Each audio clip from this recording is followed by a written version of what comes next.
오늘 나오신 성도님들 한 분 한 분에게 하나님의 은총을 기원합니다.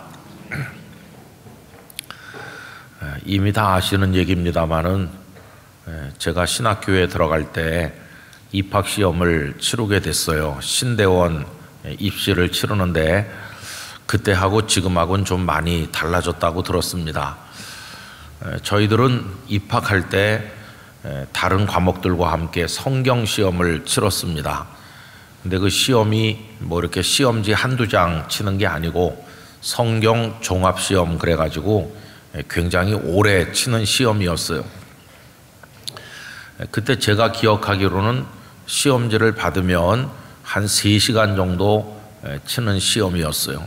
성경 종합시험이죠.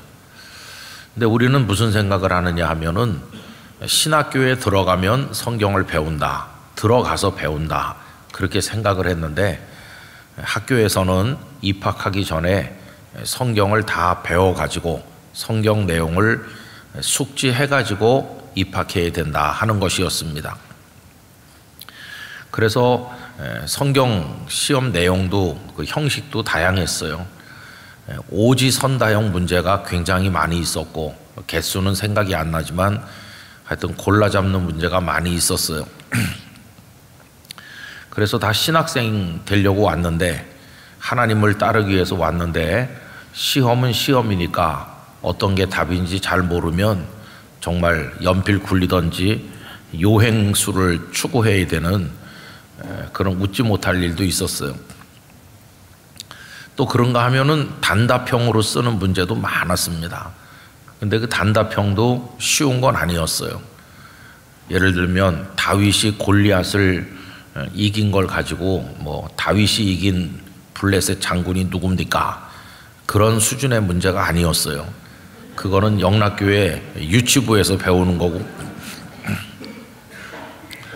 단답형이 이런 거 나왔습니다. 이스라엘 백성들이 광야에 있을 때 2번의 인구조사가 있었는데 두 번째 인구조사를 했을 때 인구가 가장 많은 지파는 몇 명이었습니까? 뭐 그런 거 나왔어요. 그거는 틀리라고 내는 문제입니다.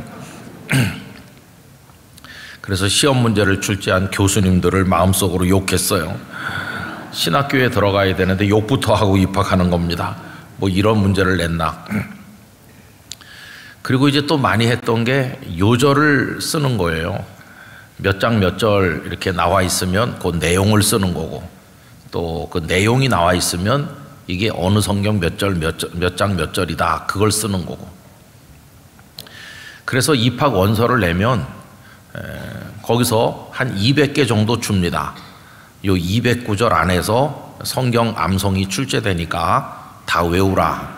그래서 그걸 받아가지고 와서 한 요절 200개를 며칠 동안에 외우려면 힘들잖아요. 근데 그게 그 전에도 있었고 그 전에도 있었으니까 교회 교육 전도사님들이 다 그거 통과한 거 아닙니까? 그래서 정보를 미리 받는 거예요. 작년도 재작년도에 출제되었던 성경 암송 구절 학교에서 나눠준 거 200개 그걸 미리 받아가지고 미리서부터 그걸 외우는 겁니다. 하루 이틀에 다 못 외우니까. 근데 저는 그때 집안 형편이 굉장히 어려웠기 때문에 아주 좋은 성적으로 붙지 않으면 신대원에 다닐 수 없다, 그렇게 생각을 했어요.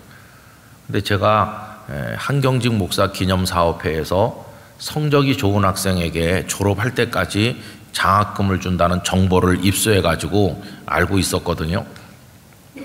3명 안에 들어와야 되는 거죠. 그래서 200개 학교에서 요절을 받긴 받았지만 혹시 200개 바깥에서 출제되면 큰일 아니에요. 그래서 제가 또 개인적으로 200개 더하기 제가 개인적으로 뽑은 거 250개, 그래서 요절 450개를 외웠습니다. 월요일 날 외우기 시작해서 목요일 날까지 450개를 외웠습니다. 근데 갈수록 머리가 잘 안 돌아가더라고요. 월요일 하루에 170개 외웠고 화요일 날 또 외우고 이렇게 해가지고 목요일까지 다 외우고 금요일 날은 아버님께 심사를 받았습니다. 아버님이 그 새 성경책 하나 사가지고 450개를 다 줄을 쳤거든요. 그때 성경은 밑으로 읽는 옛날 성경이죠. 그래 아버님이 이렇게 성경책을 창세기 1장부터 이렇게 넘기시는 거예요. 빨간 줄 쳐 있는 것만 쭉 보시는 거죠. 그럼 제가 이제 외우는 겁니다. 창세기 1장 1절, 창세기 1장 31절, 창세기 2장. 그러면서 이제 장절도 말하고 이제 제가 내용도 외우고. 이렇게 금요일 날 연습을 한 3번쯤 하고, 그리고 이제 토요일 날 가서 입학시험을 쳤어요. 여러분 잘 쳤을까요? 잘 못 쳤을까요? 잘 쳤죠. 어떻게 그렇게 잘하세요? 잘 쳤죠. 시험 요절 완벽하게 다 쓰고 뭐 거의 완벽하게 쳤죠. 만점은 아니지만 만점에 근접하게 아마 쳤을 거예요. 그리고 전에도 말씀드린 것처럼 문제 잘못 출제된 것도 제가 2개나 찾아내 갖고 옆에 이건 답이 2개나 있습니다 이렇게 잘 쳤죠. 그래서 장학생이 된 겁니다. 영락교회로부터 3년 동안 사랑을 받았어요. 근데 무슨 얘기를 지금 드리느냐 하면요, 그렇게 해서 입학했잖아요. 그렇게 해서 입학했다고 그게 믿음이 좋은 겁니까? 그게 아니라는 거예요. 아무리 만점을 맞아도 성경을 달달 다 외워도 그거하고 믿음하고는 그렇게 큰 상관이 없다는 거예요. 그냥 그 사람이 성경을 많이 읽었다든가 좀 많이 안다, 그냥 그거 이상도 이하도 아니에요. 믿음하고는 거의 별로 상관이 없어요. 여러분 그거를 베드로를 생각해 보면 알 수 있습니다. 베드로도 시험을 치면은 100점 맞을 사람이에요. 그 마태복음 16장에서 예수님께서 너희는 나를 누구라 하느냐 이렇게 문제를 출제했더니 베드로가 100점짜리 답을 냈어요. 주는 그리스도시요 살아계신 하나님의 아들이시니이다. 그 100점이에요. 100점. 성적 좋은 거예요. 근데 성적 좋다고 믿음도 좋은가? 그게 아니라는 거예요. 그의 믿음이 형편없다는 게 언제 증명됐습니까? 가야바 법정에서 예수님 재판받을 때 미천이 다 드러나고 마는 거예요. 그것도 또 뭐 위세가 대단한 사람이 와가지고 뭐라고 한 것도 아니고 그 집에 심부름하는 어린 여자애가 와가지고 당신도 저 예수랑 같이 있지 않았어요? 그러니까 그 겁에 질려가지고 나 저 예수 모른다. 이게 미천이 드러나는 순간이에요. 그러니까 여러분 답을 알고 있는 거랑 믿음이 좋은 거랑은 다른 거예요. 성경 시험을 100점 맞아도 아무 소용이 없어요. 그게 이제 많은 우리 성도들이 우리들이 이제 걸려 넘어지는 부분이에요. 교회도 오래 다니고 설교도 많이 들었고 성경도 많이 읽고 아는 것도 많아요. 근데 어떤 상황이 오면은 믿음이 하나도 없다는 게 드러나고 마는 거예요. 그럼 여러분 이 베드로 얘기를 할 때 예수님께 질문을 받은 경우가 몇 번 있는데 다른 건 빼고 하나가 아까 그 질문 너희는 나를 누구라 하느냐 그거에 대해서는 100점을 받은 거 아니에요? 근데 예수님께서 베드로에게 하신 질문들 몇 개 중에 오늘 읽은 요한복음 21장 15절 굉장히 중요한 질문이거든요. 네가 나를 사랑하느냐? 아까 우리 마지막 찬양이 이 성경 구절을 가지고 만든 건데 네가 나를 사랑하느냐 이렇게 물으셨어요. 그랬더니 다 대답을 잘 못해. 주는 그리스도시요 살아계신 하나님의 아들이시니이다라고 대답할 때는 막힘이 없이 그냥 확실하게 100점짜리 대답을 쫙 했는데 이때는 대답을 잘 못하는 거예요. 확실하게 대답하려면 어떻게 해야 됩니까? 그걸 말이라고 하십니까? 내가 주님을 얼마나 사랑하는지 정말 나 주님 사랑합니다. 이렇게 대답해야 되는데 오늘 여기 15절을 읽어보면 그게 아니에요. 머뭇머뭇하면서 쭈뼛쭈뼛하면서 내가 주를 사랑하는 줄 주께서 아시나이다. 그렇게 말해요. 굉장히 대답이 조심스러워하는 것 같고 뭔가 조금 마음속에 불편한 기색이 좀 있는 것 같이 느껴지잖아요. 그래서 여러분 오늘 이 21장 15절의 예수님의 이 질문은 제가 제목을 참 어려운 질문이라고 그랬어요. 어려운 질문. 여러분, 너희는 나를 누구라 하느냐 하는 마태복음 16장의 그 질문하고 네가 나를 사랑하느냐 하는 요한복음 21장 15절의 두 가지 질문 중에 어떤 게 대답하기 더 어려운가? 그 앞에 거는 우리도 다 대답할 수 있어요. 주는 그리스도시요 살아계신 하나님의 아들이시니이다. 마치 성경시험 100점 맞는 사람같이 잘 대답할 수 있어요. 근데 지금 이 질문은요, 내가 나를 사랑하느냐는 참 대답하기 어려워요. 두 질문 사이에 베드로의 깊은 실패 좌절이 있는 거거든요. 첫 번째 질문에 대답 잘했는데 미천이 다 드러났잖아요. 나 저 예수 몰라요. 이거를 3번이나 했으니까. 그리고 나서 이제 내가 나를 사랑하느냐 물으시니까 답을 잘 못하는 거예요. 여러분, 이 두 질문은 그 질문의 결이 전혀 다른 겁니다.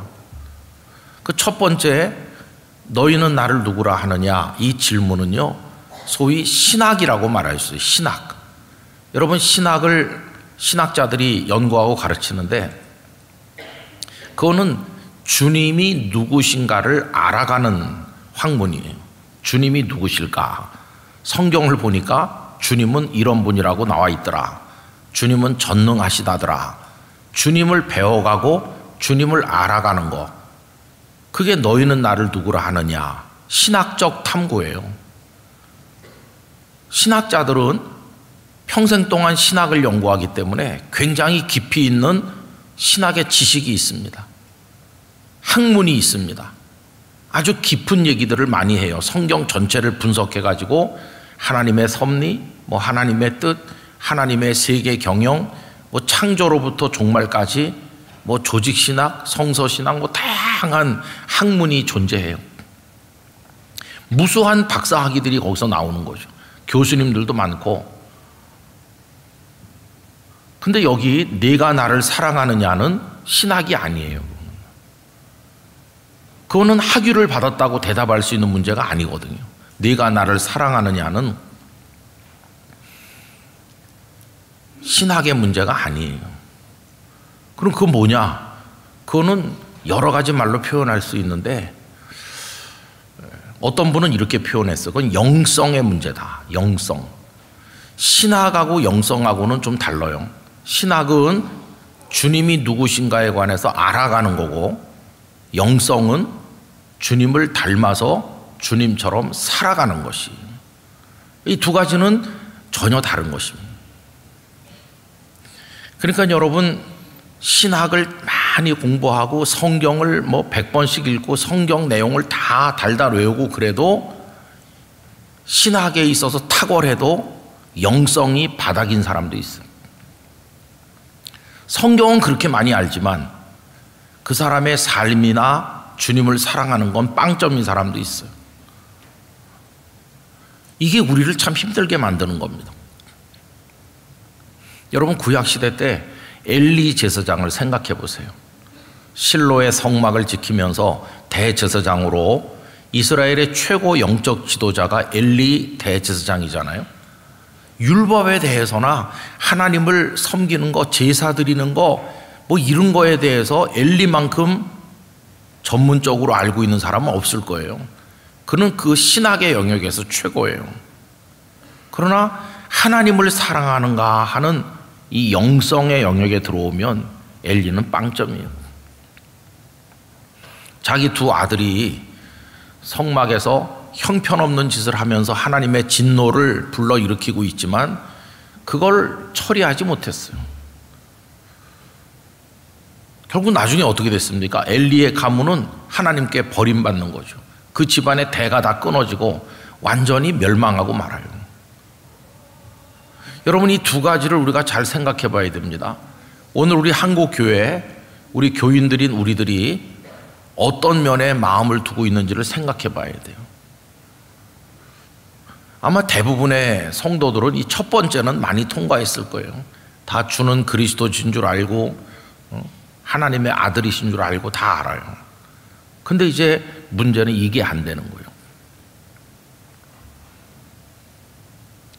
여러분이 신학의 영역은 점수를 매길 수 있습니다.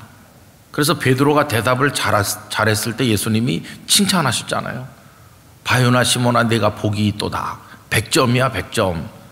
점수를 매길 수 있어요. 근데 이쪽에 네가 나를 사랑하느냐, 내가 사랑합니다, 뭐 그거는 점수를 매기기가 참 어려운 영역이에요.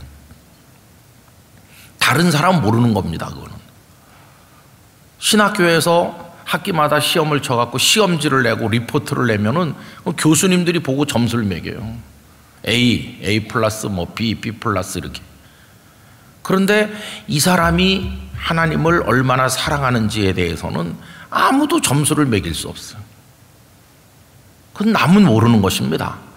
첫째는 하나님이 아시는 거고, 두 번째로는 우리 자신이 어렴풋이 아는 거죠. 내가 하나님 사랑하는 건 가짜야. 너무 형편없어. 명확히 모르지만 어렴풋이 우린 알고 있어요. 그래서 부끄러움을 느끼는 거죠. 자신 있게 대답하기가 어려워요. 그럼 여러분, 오순절 마가의 다락방에 성령님께서 임하셨잖아요. 그럼 성령님께서는 이 두 가지 중에서 어떤 것에 도움을 주시는 것일까요? 성령님이 다락방에 임하신 이후에 베드로가 주님이 누구신지에 대해서 더 많이 알게 됐을까요? 주는 그리스도시요 살아계신 하나님의 아들이시니이다. 이거 외에 성령이 충만했기 때문에 몰랐던 걸 더 많이 알았을 거다. 물론 더 알았겠죠. 그러나 여러분, 성령이 다락방에 임하심으로 결정적으로 달라진 건 이쪽이 아니라 이쪽이에요. 이쪽. 주님을 사랑하느냐, 이제는 사랑할 수 있는 사람이 된 거예요. 또 실제로 사랑하게 됐고, 성령님의 역사 안에서. 그러니까 여러분, 우리의 믿음이 성장한다고 할 때 믿음의 성장은 예수님을 알아가는 데서 성장하는 거, 그거보다는 하나님을 사랑하지 못하던 내가 하나님을 사랑하게 되어갈 때, 또 실제로 일상생활 속에서 조금씩이라도 하나님을 사랑하는 결단과 행동을 할 때, 그때 우리 믿음이 성숙해 간다는 것을 알게 되는 것이죠. 그래서 어거스틴은 우리가 하나님을 이렇게 경외하는 걸 세 가지로 설명했습니다. 하나는 하나님을 기억한다. 그 다음에 두 번째는 하나님을 이해한다. 이 두 가지는 이 앞에와 관련이 많아요. 하나님을 기억하는 거, 하나님이 계시다. 하나님 우리에게 말씀하셨다. 하나님은 이렇게 우리에게 역사하셨다. 그러면서 그분을 이해해 가는 거예요. 하나님은 얼마나 날 사랑하시는가, 얼마나 나에게 선한 인도자이신가, 이런 거를 살아가면서 체험하고 이해가 깊어지고, 누가 당신은 하나님을 누구라고 생각하세요? 그러면 쭉 대답할 수 있는, 정답을 말할 수 있는, 이쪽하고 연결돼 있어요. 근데 그 어거스틴은 우리가 하나님을 경외하는 마지막 단계는 뭐냐 이렇게 했을 때 마지막 세 번째 단계는 의지라고 말했어요. 의지. 그 의지는 무엇으로 연결됩니까? 행동, 실천으로 연결되는 거예요. 하나님을 사랑합니다 그랬으면은 그거는 지식적 차원이 아니고 하나님을 사랑하기로 결단을 했고 실제로 사랑하는 행동을 하는 거죠. 그러니까 우리 신앙이 열매를 맺는 거는 이쪽에서가 아니고 이쪽에서. 그러니까 이제 교회를 다니는 어떤 성도가 다른 사람에게 복음을 전도하려고 할 때 그때도 똑같습니다. 전혀 하나님을 모르는 사람을 만나가지고 김 선생 내가 하나님에 대해서 말해줄게요. 그러면서 하나님은 창조주이시고 뭐 독생자 예수님을 우리에게 보내셨고 예수님으로 말하자면 그분은 주님이시고 그리스도시고 하나님의 아들이신데 이쪽에 정답을 몇 시간을 얘기하면 이 사람이 막 눈물이 나고 감동받고 그럴까요? 맹숭맹숭해요. 그런 얘기를 아무리 해도 그 상대방이 별로 감동이 없어. 아, 그래요? 그렇습니까? 잘 안 믿어지는데요? 아, 정말요? 그냥 그러다 말아요. 그런데 이쪽에 와서 하면은 달라요. 주님께서 오늘 본문에서 네가 날 사랑하면 내 양을 먹여라, 내 양을 쳐라 이렇게 말씀하시잖아요. 그럼 내가 전도하려고 하는 그 사람이 주님의 양이다, 주님이 부르시는 사람이다. 그래서 내가 그를 사랑하는 거예요. 그가 어려울 때, 그가 힘들 때 그를 사랑해주고 위로해주고 내 마음을 다해서 그를 보듬어 안아주고 정말 그를 행복하게 하기 위해서 하나님의 마음이 그에게 전달되도록 내가 할 수 있는 사랑의 수고를 감당하면 이 사람이 뭐 주님이 누구신지를 쭉 이렇게 꿰지 못하고 있어도 그 사랑이 그 사람의 마음을 건드리면 이 사람의 눈에서 눈물이 팍 흐르면서 나도 주님을 믿도록 하겠습니다. 복음의 열매는 이쪽에서 맺히는 거지 이쪽에서 맺히는 게 아니에요. 그래서 이런 말이 있잖아요. 어느 신학자가 쓴 책에 보면 회심은 신학교 강의실에서는 일어나지 않는다, 그런 말이 있어요. 신학교 교수님이 회심은 회개하고 변화되는 건 신학교 강의실에서는 일어나지 않는다. 거기는 주님이 누구신가를 하루 종일 말하는데 거기서는 변화나 그런 게 일어나지 않는다. 결국 여러분, 하나님의 성령이 다락방에 강력하게 임하셨을 때 이 둘 중에서 어느 쪽에 더 큰 영향을 미쳤을까요? 바로 이쪽입니다. 그렇게 정답을 대답하면서도 계시바위 앞에서 예수님을 모른다고 밖에 말할 수 없었던 믿음의 미천이 밑바닥이 다 드러났던 부끄러운 베드로가 사도행전에 가면은 놀라운 하나님의 사람으로 변화돼서 무수한 사람들 앞에서 예수님이 그리스도 우리의 주님이시라고 그분의 십자가와 부활을 증언할 수 있는 사람으로 확 바뀐 것은 성령님의 강림 때문인데, 그에게 어떤 지식을 하나 더 얹어줬기 때문이 아니고 사랑할 수 없었던 그로 하여금 사랑할 수 있도록 만들어준 거, 주님을 정말 사랑하게 된 거, 그의 의지가 변하고 삶이 변한 거, 바로 거기서 그는 딴 사람이 된 거예요.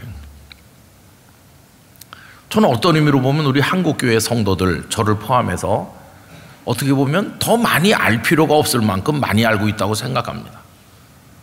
지금 지구촌에 성경책도 못 가진 기독교인도 무수하게 많아요. 근데 우리는 집집마다 막 성경책이 몇 권씩 있어요. 어떤 의미로 우리는 굉장히 많이 알고 있는 거예요. 제자 훈련도 하고 뭐 여러 가지 많이 성경 공부를 해가지고 이미 이쪽에 대해서는 많이 알고 있어요. 그런데 한 주간 살다 보면 무수하게 많은 순간에 우리 믿음 없음의 그 밑바닥이 여기서 드러나고 저기서 드러나고, 이게 우리를 초라하게 만드는 거죠. 여러분, 이렇게 금요 기도회를 모여가지고 하나님 앞에 우리가 눈물로 기도하는 거는 어느 쪽을 위한 것입니까? 그저 지식을 더 쌓기 위해서가 아니라 우리 속에 의지의 변화가 있고 정말 주님을 사랑하는 사람이 될 수 있도록 성령께서 우리 속에 임하여 오시기를 바라는 간절한 열망을 가지고 오늘 저녁에 기도하는 것이. 그래서 이쪽에 변화가 일어나야 돼요. 주님을 닮아가고 주님처럼 살아갈 수 있게 되는 이 영성의 영역, 여기에 뭔가 변화가 일어나기 위해서 우리는 오늘 저녁에 이 자리에 모여서 기도하는 것이에요. 여러분, 이쪽의 깨달음은 지식적 깨달음이라고 한다면 이쪽에 이 변화된 이거는 성령 안에서 이루어지는 영적 변화예요. 영적 변화. 물론 이쪽이 있어야 돼요. 그러나 이쪽만 가지고는 안 되는 거고, 그걸 토대로 하나님의 성령 안에서 주님을 사랑할 수 있는 사람이 실제로 되는 거. 여러분, 아까 제가 신대원에 입학시험 치는 얘기를 했잖아요. 그리고 입학시험 치고 계속 기도했어요. 하나님, 저에게 복을 주셔서 이렇게 영락교회 장학금을 받으면서 입학을 해서 신대원 학생이 됐습니다. 하나님의 은혜 감사합니다. 그러면서 이제 전도사도 해야 되고 부목사도 해야 되는데 하나님 은혜가 너무 크니까 제가 어디 가서 사역할 때 유리한 데 골라서 가지 않고 제일 먼저 오라고 하면 거기가 어디든지 그냥 가겠습니다. 그렇게 나름대로 기도했어요. 그렇게 기도를 했더니 1년 지나니까 어느 교회에서 전도사 오라고 그래서 갔다고 그러지 않았습니까? 그때만 해도 그래도 제가 좀 순종하는 사람인 줄 알았어요. 그러다가 이제 목사가 되고 한 2년 지난 어느 날 부산 영도에 있는 그 교회에서 담임 목사 오세요. 그러니까 가슴이 철렁 내려앉는 게 순종 못 하겠더라고요. 그 낯선 부산까지 내가 어떻게 가? 거기 가서 어떻게 살아? 그런 생각이 여러 가지 이유가 떠오르면서 저는 순종하지 못했어요. 결국 몇 달 동안을 질질 끌었어요. 몇 달 동안을 끌면서 그 교회 성도들 애를 태우고 그분들은 언제 옵니까? 목사님 기도합니까? 기도도 안 하고 갈 생각도 없었어요. 그렇게 한 4달 끌었어요. 4달. 그러니까 여러분 그게 그때 저의 모습은 알긴 많이 알죠. 신학교도 졸업했고 뭐 공부도 열심히 했고 그래갖고 지식은 많이 쌓았어요. 지식.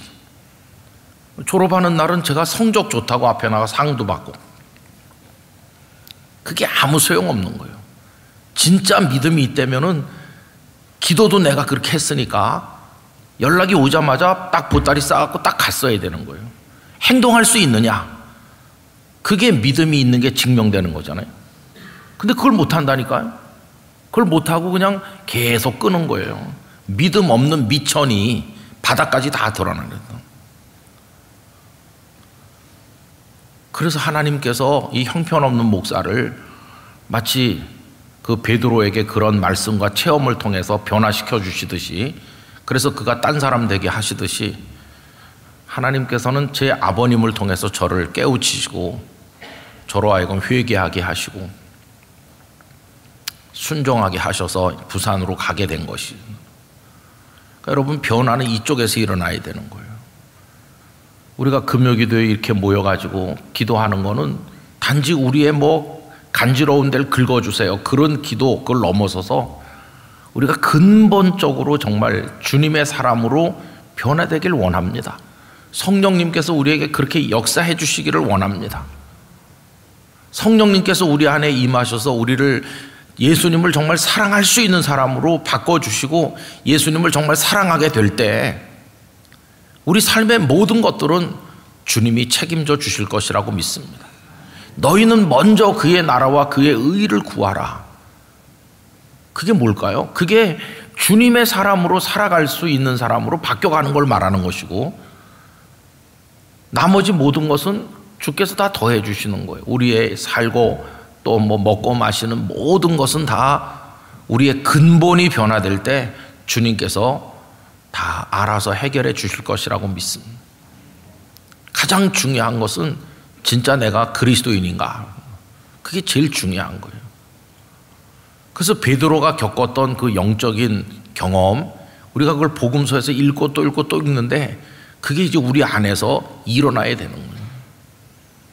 저는 오늘 밤 성령께서 우리 속에 역사해 주셔서 어린 아이 앞에서 나 예수님 몰라요. 그런 수준으로 살고 있었던 우리들이 베드로가 정말 하나님의 영에 충만한 하나님의 사람으로 바뀌듯이 우리 안에도 그런 변화를 일으켜 주시기를 간절히 원하는 것입니다. 그게 핵심이에요, 핵심. 그게 되면 진짜 크리스찬이 되는 것이고 그게 안 되면 그냥 예수님에 대해 지식만 좀 있는 걸로 끝나고 마는 것이에요. 여러분 이 안에 변화가 일어나길 원합니다. 우리 영락교회 성도들이 그래서 이쪽에서 보나 저쪽에서 보나 진짜 그리스도인으로 하나님 앞에 승리하는 분들 되시기를 바랍니다. 그때 우리는 정말 대답할 수 있을 거예요. 주님, 나 주님 사랑합니다. 그렇게 대답만 하는 게 아니라 실제로 사랑할 수 있는 사람으로 변화되고 실제로 사랑하게 될 것이에요. 그때 다른 사람들이 저 사람 진짜 그리스도인 맞네, 그렇게 말하게 될 것이에요. 그때 우린 주님을 믿는 기쁨을 맛보게 될 것입니다. 내가 이제 주님을 사랑하게 됐어. 내 속에 주님을 향한 사랑이 생기기 시작했어. 그래서 그런 마음으로 예배를 드려. 형식적 예배가 아니고 주님을 사랑해서 드리는 예배, 주님을 사랑해서 올려드리는 찬양, 주님을 사랑해서 하는 봉사와 섬김, 선교적 전도의 모든 여러 가지 사역과 수고들, 주님을 사랑해서 하는 모든 것이 우리에게도 복이 되고 기쁨이 되는 것이, 건강한 그리스도인이 되는 것이죠. 저는 오늘 저녁에 우리가 그런 마음을 가지고 하나님 앞에 기도하길 원합니다. 마태복음 16장에서 요한복음 21장을 통과해가지고 사도행전 2장의 성령 강림을 거쳐서 위대한 하나님의 사람으로 우리 영락교회 성도들이 다 세워지기를 간절히 축원합니다. 이제 다 같이 머리 숙여서 하나님 앞에 기도하겠습니다.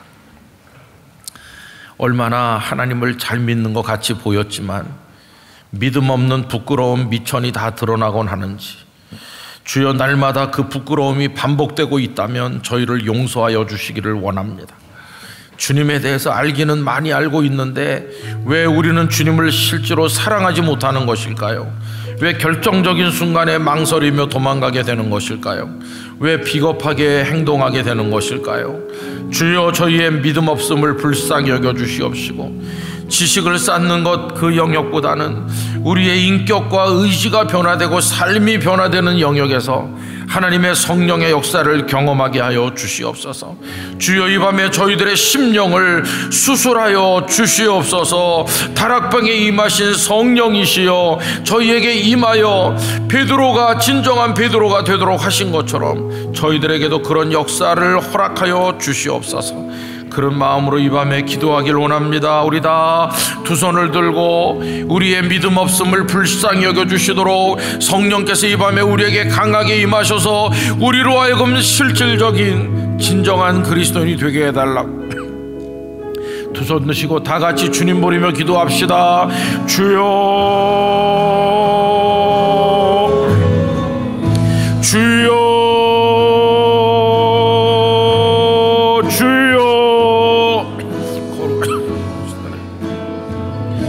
할렐루야. 거룩하신 나의 하나님 아버지, 이 밤에 저희들 손 들고 하나님 앞에 기도합니다. 아버지 하나님, 저희 안에 진정한 믿음을 일으켜 주시도록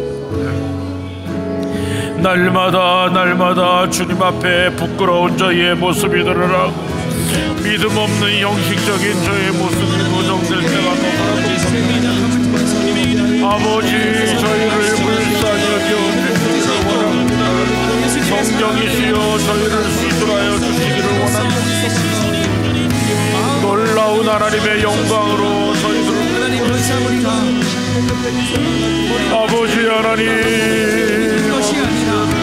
언제나 어디서나 주여 아버지를 사랑하는 그 마음 한 가지로 섬기고 하나님 아버지 다락방에 임하신 성령이시여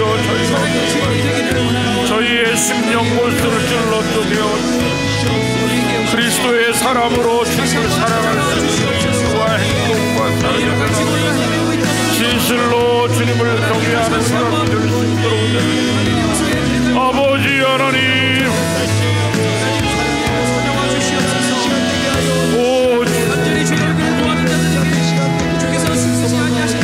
할렐루야. 역사하여 할렐루야. 저희들 속에 임하여 주시기를 하늘 문을 열어 주시옵시고 주여 이번 임하여 역사하여 저희의 심령을 새롭게 오 나의 하나님, 아버지 저희의 손을 잡아주시옵소서. 아버지 하나님, 저희 속에 임하여 강하게 역사해 하나님 아버지